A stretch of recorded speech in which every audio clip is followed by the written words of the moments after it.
Hey, brothers, you're listening to Home Bar Happy Hour. We're talking about flowers, love, and a lot of weird shit. Let's roll, America.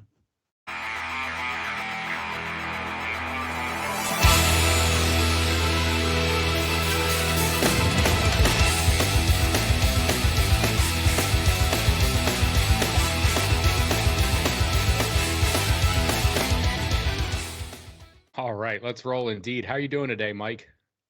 I'm doing well, Joe. After this wild weekend we had, we're gonna, did you enjoy? I had a big party up here and a whole van full of surprise guests. A lot of army buddies that we served with. About what was it? Probably about like 8 to 9 of them, I think. Yeah, they all just rolled And in that like a was just herd of cattle. yeah, dude, shocked, Yeah. definitely shocked. And then that's on top of there was a lot of veterans here, man. It was a good time. A lot of veterans sitting around eating barbecue. Uh, all that food was gone, brother. All of it. Yeah. Yeah. What all did you make again? I got some of those jalapeno poppers. Those things were sick. I got some burn ends and I got some I think I got a rib or two. But people were like hawks, they were just tearing apart all the food, which is good. You don't want to be left over with a bunch of food. Oh, absolutely, man. I was so happy. It was just a great time. And then Sunday was just the second half of WrestleMania. So Night two. Yeah, night two, it was more low key. I didn't think that people were going to come back, and sure enough, they did. It wasn't that many though. It was, you know, the, the Bells, Bill, and my neighbors came over. So it was like a real low key night. It wasn't anything crazy, but I was shocked of all that food. It was like that whole pork shoulder was gone. That's those pork belly burn ends. That was like a that was a pork belly from Costco. Those are huge.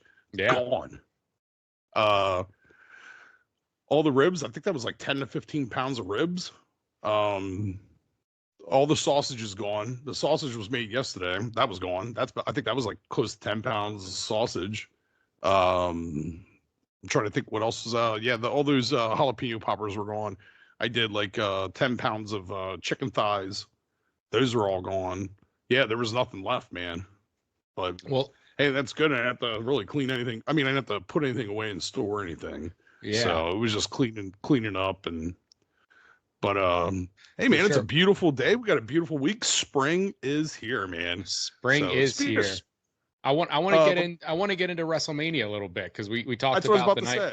Well, we didn't get into WrestleMania. You said night two was low key. I know it was more low key at your house, but man, WrestleMania night two was not low key at all, right? No, it wasn't, man. Good lineup of fights. Entertainment. So what did you think compared to night one of WrestleMania versus night two of WrestleMania?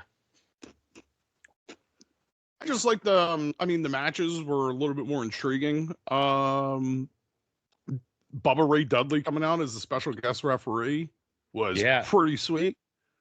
Yeah, dude, it was just like childhood, veterans who were coming back, especially the main event. Main event was pretty sick. It was the only thing I was a little disappointed was I thought Stone Cold would have came out, but it was overall, it was a great WrestleMania. I was entertained, and that was what we said previously. That was my goal, was to be entertained. Yeah, so now for sure.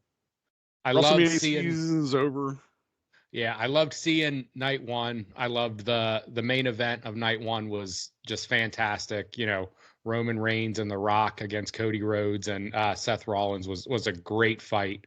And it set up, I think, night two really well. But night two had some really good fights. The main event, I agree with you. The main event was awesome, and it turned into like almost an Avengers evening with just I knew it was going to happen, right? I knew everyone was going to show up, and John Cena comes out, and then The Rock comes out to fight him, and finally, you hear the bell gong, and I think we were all kind of expecting, when The Rock came out to take down Cena, I think we were all expecting, it would be Stone Cold would come out and take out The Rock, but it ended up being The Undertaker, which was cool. And, he did his choke slam, but I just couldn't get over thinking, man, it would be a lot cooler if it was a Stone Cold Stunner right to the Rock to take him out.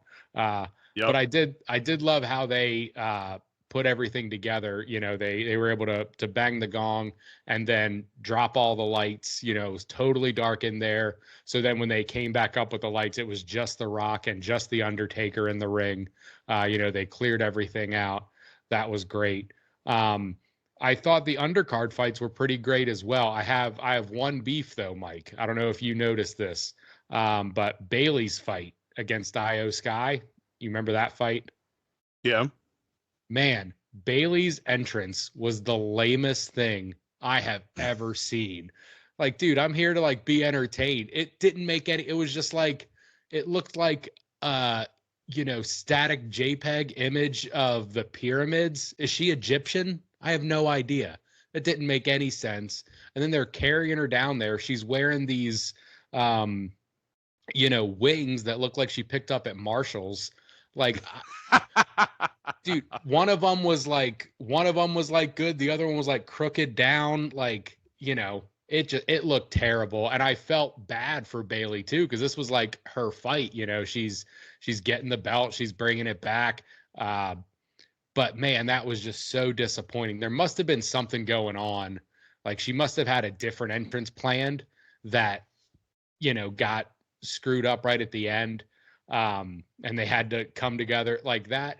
That entrance to me looked like, she had to call somebody in the 11th hour and was like, hey, you got 2 days to put together an entrance for me at WrestleMania 40. And that's the best they could come up with. So that was kind of lame. The fight itself was good. I love watching Io Sky, jumping across the place, flying all over there. That weird little, cackle she does was great. But yeah, I just felt bad for Bailey. That's what she had to do. That was just so lame, man. Someone needs to work on that the next time. That was such a bummer. Night one, Saturday, Jason Kelsey and Lane Johnson coming out with the luchadors. Dude, that was awesome. Oh man, that was hype. That was one of those hype moments. Yeah, Pat McPhee. He's like, who are these gigantic barbarians? That was pretty cool. And you had like George Kittle in the crowd, and T-Pain was in the crowd too, man. T-Pain was in the crowd, and we didn't even mention Snoop Dogg came out as a guest announcer. That was great. Yep. He did a great job. Nothing wrong with a little Snoop Dogg. Trying to think what else. Yeah, it was a great event. I liked I could tell that they're picking up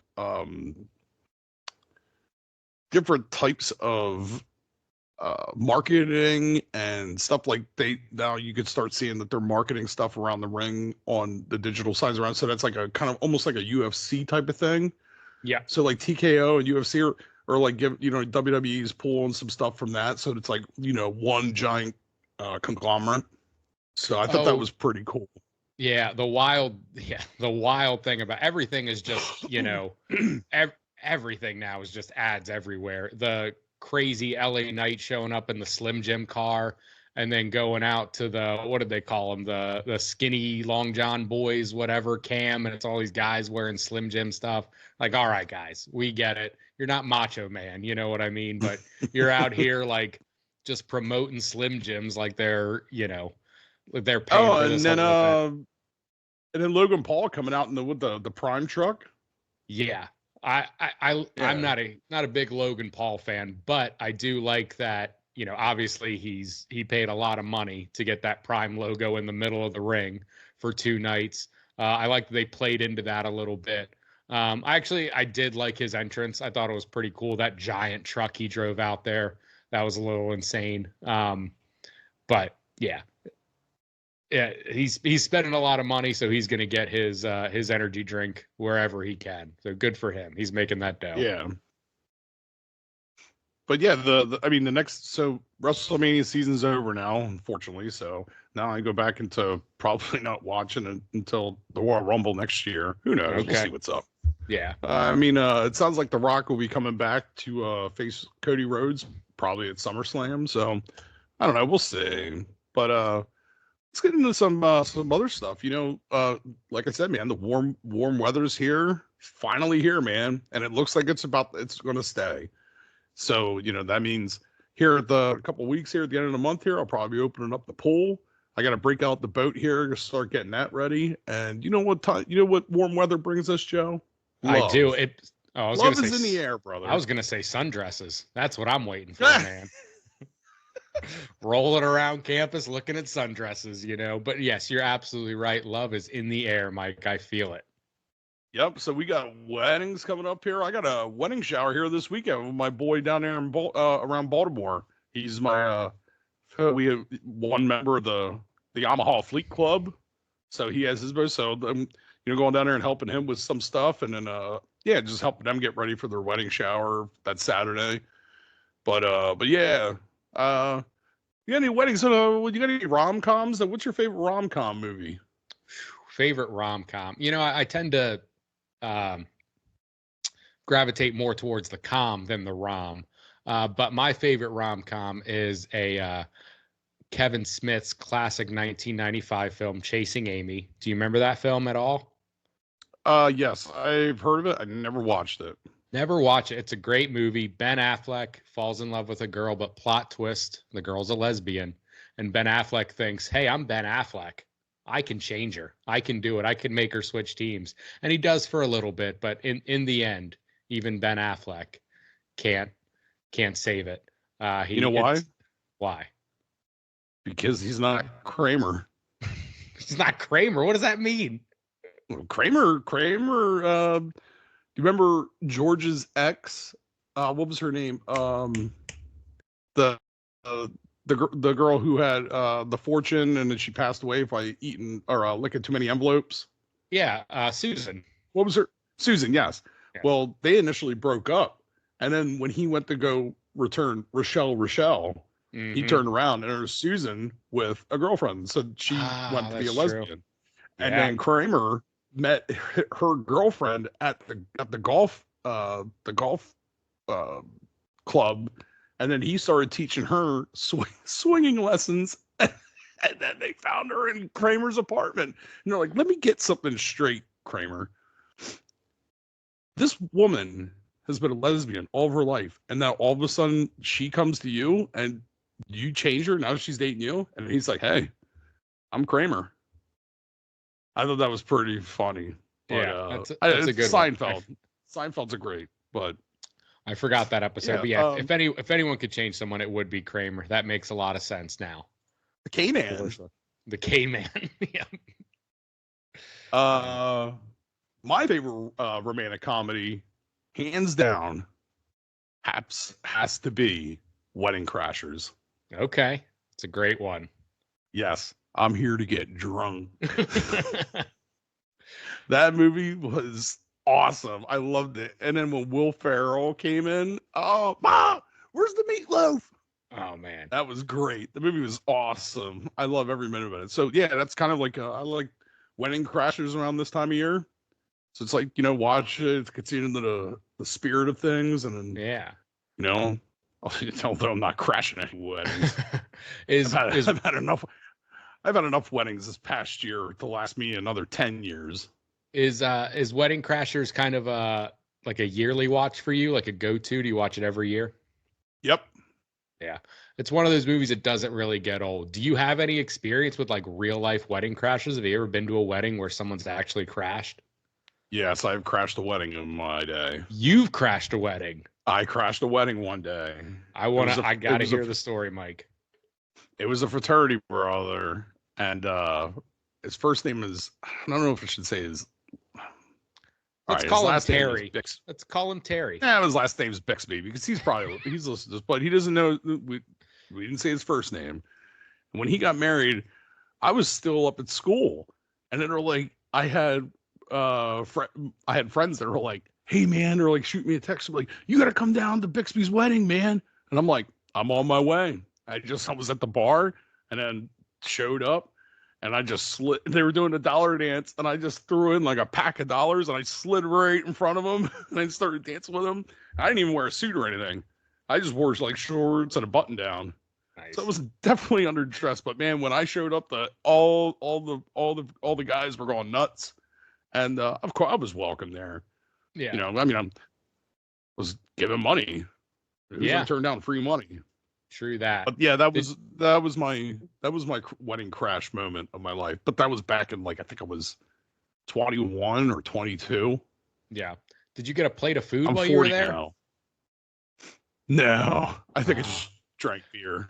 see, I think I'm that's pretty where sure that's all I did was just drink beer. yeah, I guess the drinking too is you're adding another head to all the booze that's being consumed. But yeah, that's where the big cost is, right? With a wedding is the food and the alcohol. Yeah. So you add someone else in there. I'm actually going down there. He's I mean him and his wife are still happily married. They're Nice. still the same awesome people. I'm actually going down there. They live in Missouri, and I'm going to take a road trip out there with the boat because they're kind of near the Ozarks. So I'm Okay. going to drop that boat in the Ozarks. That was like on my bucket list was to, pilot my boat in the Ozarks. So I thought that's going to be pretty cool. But Where are the Ozarks? I have no idea. I know there's a show on they're Netflix that's Missouri. as much Missouri. Yeah, it's I think it's about like 2-3 hours south of St. Louis. Okay, St. Louis is a fun city. I'm Yeah, guessing the Ozarks are just out in the sticks of Missouri, huh? something like that. But it's like they're like their own city almost. Like they got like lake bars and all kinds of stuff all around that lake. It's a pretty big lake. Okay. Maybe I'll But head up there one day. I just have trouble going to those middle states, you know. Is Missouri considered the Midwest? yes, It because it's shouldn't on the be. other side. It's on the other side of the Mississippi. Yeah, but that's so stupid, Mike. Like I hate like you want to know what else I have beef with? People that live in Ohio. If you ask someone from Ohio, like where do you live? They say the Midwest. Look at a map. They're not middle or west of anything. If anything, they're Well, Middle East.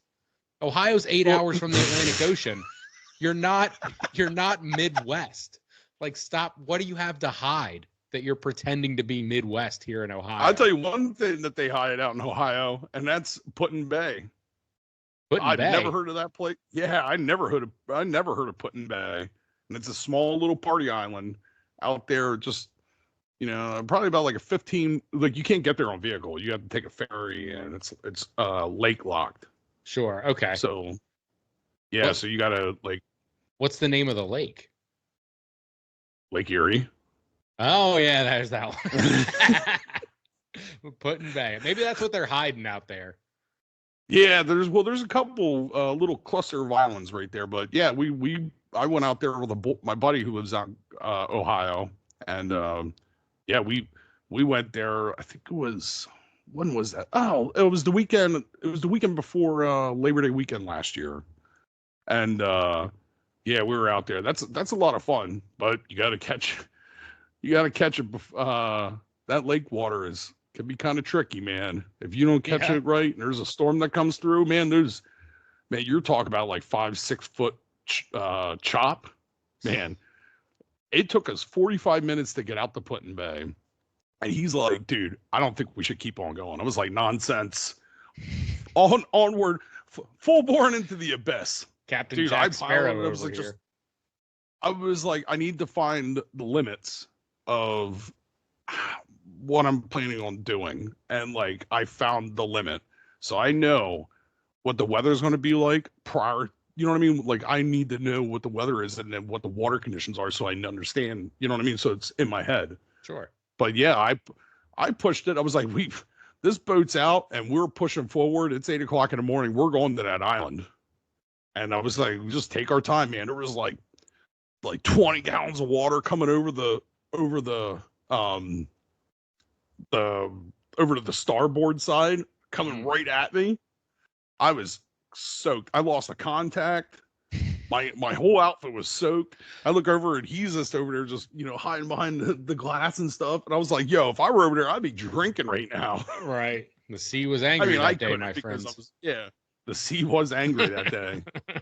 And but hey, man, it took us 45 minutes to get there, and it wasn't even clear. It was like this foggy, misty haze. Yeah. But if you looked on it, like the weather said it was going to clear in the next couple hours, and sure enough, it started to clear when we got there. It was like 45 minutes later, and it was starting to clear up. And then we got there, and then we finally found a spot to dock the boat. That was hard because my boat is only a 20-footer, and you would think, oh my, that's a big boat.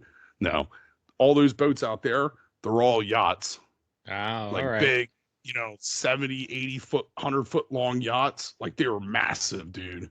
So I just got over there and talked to the harbor master, and he's like, you're a veteran, man. He's like, just give me $20. Keep it here for the night. You're good. I was like, sweet. Thanks, bro. You stayed on the island overnight? Oh, yeah, man. Well, we got that. You have to rent a golf cart to get around. Sure. Otherwise, you're not going to be able to get to all these places in that time. So that's what everybody does, rent a golf cart. And yeah, dude, it was a good thing that we did. It was at the Beer Barrel Saloon. The Beer Barrel Saloon. Man, that sounds like the best bar in the world. Dude, it's in Ohio. It is the world's largest bar. And it's literally the world's largest bar? It's enormous. I think they got like 1,000 seats at the bar. The bar is like, it's long as shit. Jeez. And they have like these indent like islands. So like when you go to the other side, like you could walk into these islands, almost like a casino. Yeah. And then they got it's like almost like a concert, like an old school concert venue. It's pretty sweet. Sounds like this is. And then they got some everything. other stuff. Yeah. Once you start driving left, everything is also a casino. I noticed that. Like once you like pass like Pittsburgh, every like bar, gas station, grocery store, Walmart that you walk in, like also has slot machines. You're like, what are you people doing? Who's like going to get a head of lettuce from the, Wegmans? They're like, you know what I'm going to do? I'm just going to throw some money in this quarter slot machine run here. The slots, man. I'm going to play the one-armed bandit over here. Yeah. But, yeah. Another thing with the, weddings and stuff like that, I'm probably going to start getting busy here in the summer with catering and stuff. So I'll be pulled off doing some chef gigs. Get some good a lot of food. Spreads. That's when the restaurant industry is going to start kicking up here now that it's warm out. People like to dine outside, where everybody's opening up their shutters. Yeah. The winter apocalypse is over. The dog days are over. Yeah. Did you get anything from anybody saying like, the eclipse here it was going to kill us, or like they were like conspiracy theorists? You know what? I did not get anyone. I kind of avoided most of the eclipse nonsense. I mean, I don't believe in every conspiracy theory. I don't believe in zero conspiracies. I don't think our government's batting 1,000. I think they're certainly lying to us about some things. But at the same vein, like, I don't know how the government's going to plan a eclipse. I'm pretty sure that's been planned for a while. But what about you? Somebody was saying it was the aliens. The aliens did the eclipse. Well, because they're a universal and a universal being. Okay. From out of this world, so they can control. They have the power to control other things that aren't, would you say, grappled by our puny earthly minds. I don't know. What do you think? I think it was just an eclipse. I think they happen every now and then. I know a lot of people freaked out about them. Do you think the universe has any power, like that universal mystic power? Do I think the universe has power? Yeah. So like when the eclipse happens, is like, do you feel like any of that energy from the sun or from the universe is like, coming down? Like that's why like animals go nuts and people start, their brains start getting, I don't know. Like this is another thing I saw on Reddit. It's some wild shit on there, man. I don't know no, I don't believe the universe itself has any energy. I think there is, I definitely believe there are some type of beings out there. I don't know if there are more intelligent beings than us out there, right? Like there could be a planet that's just full of dogs. and Or they're obviously not, dinosaurs. or dinosaurs, right? Like, and the real dinosaurs, not the ones with feathers that they pretend, the real Jurassic Park dinosaurs. But I don't know if you saw it. They started putting feathers on dinosaurs. The scientists, like 10 years ago, they're like, hey, most dinosaurs had feathers. And I'm like, I don't believe you for 1 second. I know what the Yeah, dinosaurs apparently look they like. did. I saw Jurassic Park. You're not going to tell me different. We don't have giant birds out here walking around. There was real life dinosaurs. I But think that there was those dinosaurs were there. You know, what was it? The Jurassic period, and then there was the Cretaceous period, sure, or is yeah, that the other way around? you Um, know more than I do. I know there was the Jurassic I know. period. Yes, there was. Then there was the third period or whatever that I think that they evolved, like Uh-huh. the evolution in there, and that's why I believe that like they did start. Evolution was starting to turn them into birds, and all of a sudden, we're gonna change that idea. The big man upstairs said, "No, this is starting to turn into a mistake." Yeah, we don't need that many dinosaurs roaming around. We got to give it But back to the humans. well, I don't. We weren't around back then, brother. Oh yeah, that's true. Well, give it to the But humans when they come around. Because we wouldn't but fight. We yep. couldn't survive against the dinosaurs. There's no way, right? Who knows, man? That's who knows, bro. I mean, probably not. I couldn't fight a dinosaur. Probably There's no not. way. But I'd try to. I'd stick it out, man. As long as I had some. Oh man, I'd like to have. I'd like to smoke a T-Rex bone on the smoker out there. Yeah, Slow roast that baby. you and Fred Flintstone out there just Mm-hmm. chomping down on giant ribs. Absolutely, man. Speaking of that, I wanted to jump back in here. What in the culinary? So, when you go to a wedding, I know you. Well, you just got married here this past fall. Mm-hmm. What were like some foods that you liked? Like, what do you like to like when you go to a wedding? Like, what kind of foods would you like to see? I And think what are your favorites? Yeah, I think it's important, right? If you're having a wedding, if you're inviting people out, they're taking a large portion of their time out of their day, and they're giving you a gift or something, be it monetary or anything else. And I think it's important to provide your guests with a good meal. You don't want to just order Domino's pizza for the crew, right? Like, it's a wedding, it's a celebration. So I like to see some type of, protein, like either a prime rib or some type of meat in that regard. And then just like decent sides. At my wedding, the big thing is we had like a mac and cheese bar.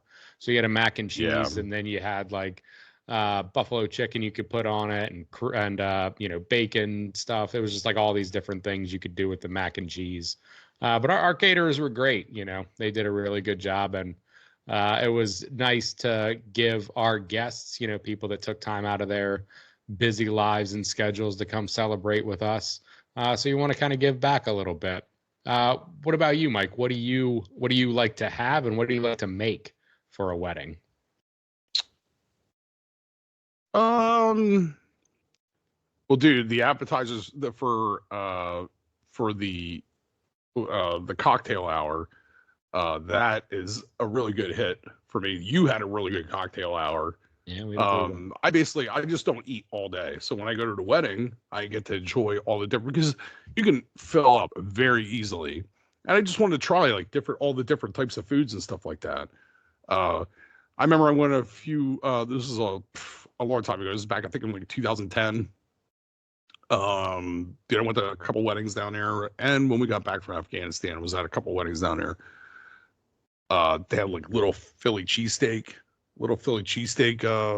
like not sliders, but they were like mini cheesesteaks. They were incredible. They were good.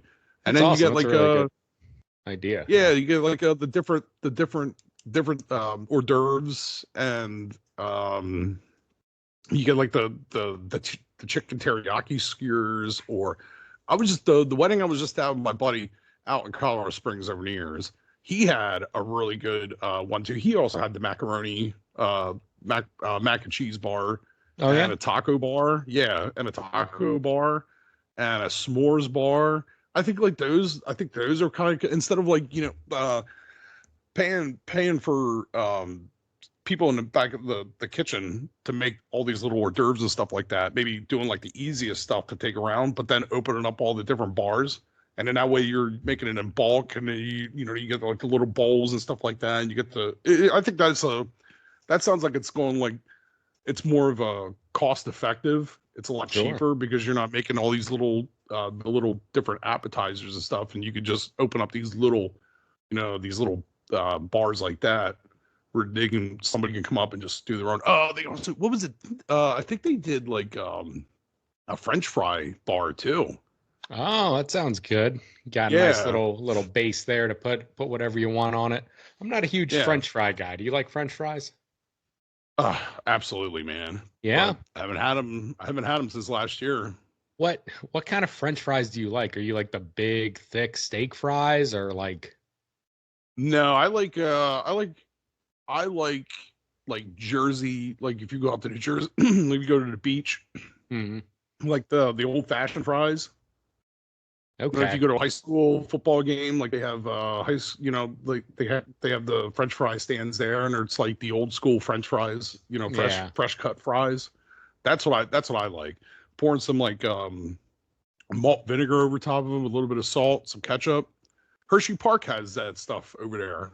Ah, Hershey Park. Okay, maybe I don't mind those fries, right? The little fries. Skinner ones. Yeah, those are all right. I like them to taste as little as a potato as possible. I'm not a big you don't like potatoes? I mean, they're fine. Like a baked potato is just like a good little edible plate for sour cream and cheese and whatever, bacon bits, whatever else you want to throw on it. But the actual potato part itself, get out of here. I don't.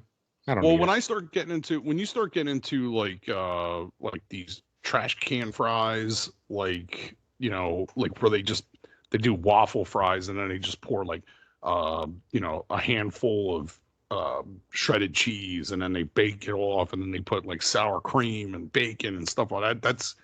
That gets a little bit too much for me, man. I'm not trying to make a meal out of a potato. Right. I consider like a French fry to be a side. When you go to I rarely ever go to Five Guys. But Five Guys, well, I don't know how they are now because they just changed up their pricing and everything, but dude, that's like a burger and a whole bag of fresh cut fries. I'm like, this is insane. They're giving you a lot of food over there at Five Guys. They're trying to feed Five Guys with their food. That's what they're trying to do. But yeah, so we got weddings and stuff here. What about for all the singles out there, Joe? Such as myself. Like, it's summertime. Summertime's right around the corner here. People are, everybody's getting out. Everybody's gonna be starting mingling again, maybe. What is some of like your tips for somebody like me as a single guy, or the females that are listening to our program? Well, I mean, I'm not single anymore. I'm not ready to mingle, but I think the big thing right now is the apps. You just got to get on the apps, the Tinders and the Bumbles and the everything else. That's what and you got to just cast a wide net, Mike. You just got to get on there and just swipe whatever is right the way to say yes and left is no. Just swipe whatever way is yes, and then see if you get any hits. It's like fishing. It's like fishing with a shotgun. You got to do your best. That's the only advice I have. Get on those apps. I absolutely despise the apps. Really? I absolutely despise. Yes, because trying putting together a profile is like conducting a chemistry set for a guy. You gotta have a good profile. You say you put in like the wrong thing on there, or if you come off like if you just come in there like, oh, like this person, like it's very hard to pass yourself off because you get picked up as being somebody that you're not, and that's not how you wrote it. And that's that goes back to our texting thing. Like, that's why I don't like texting, because texting a person, because like you take the emotional element out of it and they don't understand what you're saying, and it's too much of a headache, man. I'm like, I'm not a photogenic guy. I don't like going around like taking selfies of myself or like, and I don't take pictures. So I got to be around like, all my friends and stuff like that when they start taking pictures and stuff. I mean, that's even if they do. How many pictures were taken Saturday? Like Uh, one. I took about 4. They were all of the TV screen of WrestleMania. Yeah. And to the people I was drunk texting saying, oh, can you believe Jason Kelsey showed up? So that would not play well on Tinder, I don't believe. Yeah. Like, it's almost like you have to get a professional photographer to the point where that's what you need to have somebody come in there, and then you got to like put on like like me out there. So I got to have a fire, put out a glass of whiskey, put up some basic shit, some lights and stuff, maybe that my Irish hat, and then my my hipster glasses, and then just act like I'm playing guitar because I got to break out my guitar and like just play my guitar there. And I'm like, oh my god, he's so intellectual. Like, no, man, Yeah, dude, I think you've given I'm all just the like, tips right there. You need to hire the professional probably, photographer and pretend to be someone you're not. Those are our probably, big dating tips for the summer. Do not be dude. yourself. Yeah. Oh, if nothing's going right, do the opposite. Exactly. Exactly.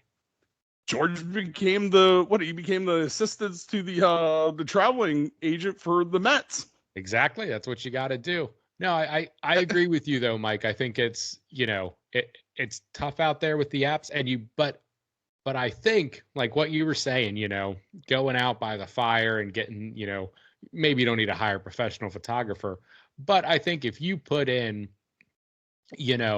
a decent amount of effort on the front end, then it's kind of like just a returning business, you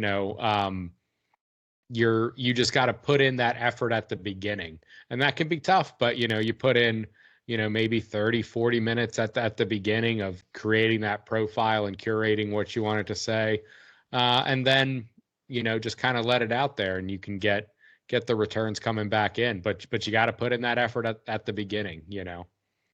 Man, all my effort goes into my house, my boat, my pool, my friends who are here all the time. So that's probably why I don't really go out that much, and I'm fine with that. I enjoy being by myself, and we'll see. I'm a more charismatic person. I like to be with people. I like to engage with people. I don't like the whole like the dating the apps, the websites and stuff. I went down that road before, man. Some of the So stories, bro. so let Some me of the ask you then, stories. if you're not on the apps, where do you like finding women, meeting women? Where are you going to Out on the streets. out on the streets? That could be I was like, I interpreted just differently. and well, no, I go out there and they, I met girls from school. I met when I went back to culinary school. Sure. Meet them through friends. Yeah. When I go out, like, dude, uh, I met a couple girls down there when we went out for St. Patty's Day, Yeah, and like, sure. I mean, we're just friends. I mean, that's it. Like, that's basically all I'm doing. Is like, I just want to be friends, Okay, so and nothing else, nothing else, you're not looking for nothing anything else. serious at the moment. You're just No, looking for companionship. That's fair. I'm not even looking for companionship. I'm just, hey, you want to come over? You want to come over and have fun? I got the pool, I got the boat. You want to go on the boat? You want to go golfing? Let's go do something. Okay. Just like that, like, you know what I mean? Yeah, Nothing fair enough. crazy. I mean, and I think that's like a lot of stuff is like I'm a what do you want to call it? One who used to put a lot of emphasis on dating and like, oh my God, I got to be like this. I got to be like that. I just stopped giving a fuck. Like, I really don't. And I just stopped caring. So like what you see, like when I go out, like, and we go like, hey, you want something to drink? Let's do something to drink, something to eat here. You know what I mean? And just shoot the shit. Like I think there's too much pressure on everybody when they go out because they want to be in a relationship and they want, they want to get married or they have that need to be with somebody. And that's totally fine. It's totally cool. But a lot, like I fell victim of that where I was putting a lot of pressure on myself to, there was a point in my life where I was like, I want to get married. I want to have a family. I want to settle down. And there was so much pressure on me that I was just driving myself insane. and I just got tired of dealing with it. So I'm just like, I don't know, something in my mind just clicked, and then I just stopped giving a shit. Yeah. And I'm like, I'm happy. And that's the number one thing out there for everybody is making sure that you're happy. To love yourself, be by like just to be, that's you. That's who matters. And if you can't love yourself or to be like, to be by yourself or with yourself, then like how are you going to bring that, like give that to somebody else? Because you're sharing that life. You're sharing yourself with, for somebody else for the rest of your life. Yeah, I absolutely So agree. And that's I think I think that's the right way to go into it, right? Like it's not fair for you to get in a relationship with someone if you're not good with yourself. I like hanging out with me, so someone else should like hanging out with me too, right? And you can't be thinking that adding something to the equation is going to make you a better person, right? Like you have to figure out yourself first before you add to it, right? I think that makes sense. Also, it's not a serious beef, but I got beef. I got beef with all of you out there who, when you get in a relationship, you just disband all your friends. Like you just stop talking to them. You don't hang out with them anymore. You don't talk to them anymore.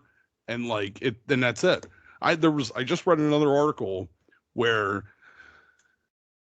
this guy was getting married, and he had they were having a small low-key budget wedding. I think they only invited 30 people from their families and close friends, and she had nobody. You know why? Because she left him. She left him to go with him to this city, and just stopped talking to friends and family, and she was just all about him. And I'm like, I think that's a huge mistake. I'm like, you can't just cut off, especially family. Right. Like, that's who you are. Like, how are you going to just leave your family? Don't forget where you came from, Yeah. I could like, like a friend like you, Joe, I could never like, what am I going to get married? And I just stop talking to you, stop doing this podcast. That's it. That's it. Home bar happy hour's over. Mike met a woman and the podcast ends. Yep. I wouldn't be able to, I couldn't bear the thought of just, giving up on all my friends. I wouldn't be able to do it. But I mean, I'm not saying it's like outlandish or it's kind of, especially if you give up your family. That's very outlandish. You got to keep your friends. You need to find someone that's compatible with you and your friend group, right? Like if you are, I don't know if it's more or less about the friend group. I don't expect if I were to date a girl and I was, coming around like her friends, those are her friends. So, I'd come over, I'd hang out and stuff like that, but those are her friends.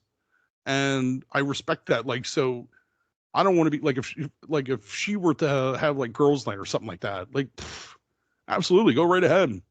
Go hang out with your friends. You need that.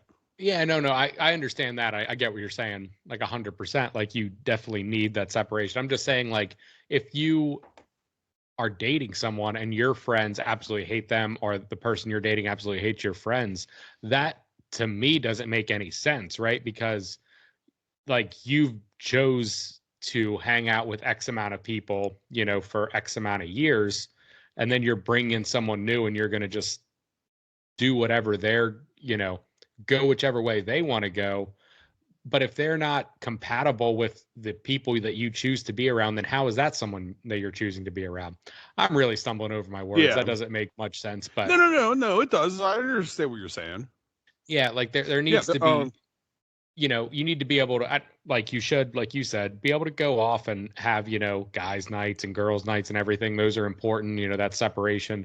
But, on a Friendsgiving or something, you should be able to bring your spouse or someone around and not be like, I'm not going over there. I hate all your friends. You're like, well, if I like these people and then you hate these people, something's not right? Personalities are clashing in some way. Yeah, but I mean, at the end of the day, if we're all together, if you're asking for me and the guys who were here Saturday night, we were all going, hey, we're going to a golf outing, or I'm going hunting, or we're guys. So, Sure. you know what I mean? Like, I don't expect, but if it's like a birthday party or something like that, like, you should be able to come along and hang out. And, you know, well, because my friends aren't going to be the only ones that are there, you know, their wives or significant others would be there. And it's just, yeah, it's just about like, you know, breaking you in, breaking the ice and stuff like that. So you get to meet And them and breaking stuff like bread. that. It's the other way Yeah. around. Yeah, of Yeah. course. Breaking bread and raising beers, raising toasts. Raisin toasts. I like it. But yeah, there was some red flags that I know we're coming up on it. But I once dated a girl. I sat down and she was pretty cool. She was, you know, she had tattoos and stuff like that. We said this is a long time ago. I think this is like 2015 or something like that. Yeah, we were sitting down eating and I just sat down and we just ordered drinks. And I didn't even get a chance to order yet. We were about to order food, and she's like, you know, she asked me because I was wearing a necklace cross. She asked if I was religious. I was like, oh, well, you know, personally, privately, I don't push my beliefs on anybody else. But yes, I'm Catholic, and you know, I'm good. She's like, oh, I don't believe in any of that. I'm more like a pagan, and I'm into witchcraft and stuff. And I'm like, no shit. And I'm like. Okay, and I'm more in. I'm into Jameson, so I'm gonna. I'm just like, I'll see you later. I just threw down a couple 20s on the bar, and I just left. You just left It's her? like I'm out of here, man. I did. I don't know, Mike. She sounds wake like up the in one. the morning and yeah, okay. I'm gonna wake up in the morning. And there's gonna be like what are those? There's dream catchers and shit like over above me. I was like, nah, that's just. I have a few girlfriends that are like that, you know, they like that type of stuff, and that's totally okay. But it kind of like, not for me, man. It kind of weirds me out, and that's just like my thing. Like the one girl I had a girl. She was going through a tough time, and she came over the one day and she started like venting to me. And this is a completely different girl, and she was like, I didn't know this side about her. This is a whole different side that, you know, she's smashed out of her mind. So one, she shouldn't have been driving. Sure. So I was like, yo, you ain't going anywhere until, you know, you got to sober up. And then, so she's like talking to me. She was, yeah, I did shrooms last night and I started hallucinating. I was talking to demons. And I'm like, whoa, okay, we're gonna have to go outside to my bar because I feel like I need to start burning some sage in here. I'm like, that was like my thing, man. I am not into all that type of satanic shit. Or if you're telling me you're talking to demons or something, and I'm like, yo, nope. I was like, you need to get some help. And I tried to get her help, but she, you know, she chose her own way. And you know, I'm not going to go down that road because it was very tragic what happened. But yeah, it got pretty deep here just, you know, a couple months ago. No bummers, Mike. I mean, I know, man, but dude, that's what I'm always saying, man. Like if you are like, again, if you're going through something and you need help, you need to listen to people and you need to get yourself help because that's what you are what is important. You should listen to the people, not the demons. That is the Home Bar Happy Hour tip for the day. Yes. All right, so Mike. I hope this episode was very entertaining. And if you got any, you know, comments or anything, you know, just hit us up. So yes, this is Chef Gus. Chef Gus. I'm Joe. If you guys have any questions, it's homebarhappyhour@gmail.com. You can find us, Home Bar Happy Hour, everywhere else. Thanks so much. I'll see you later, Mike. Yep. See you later, Joe.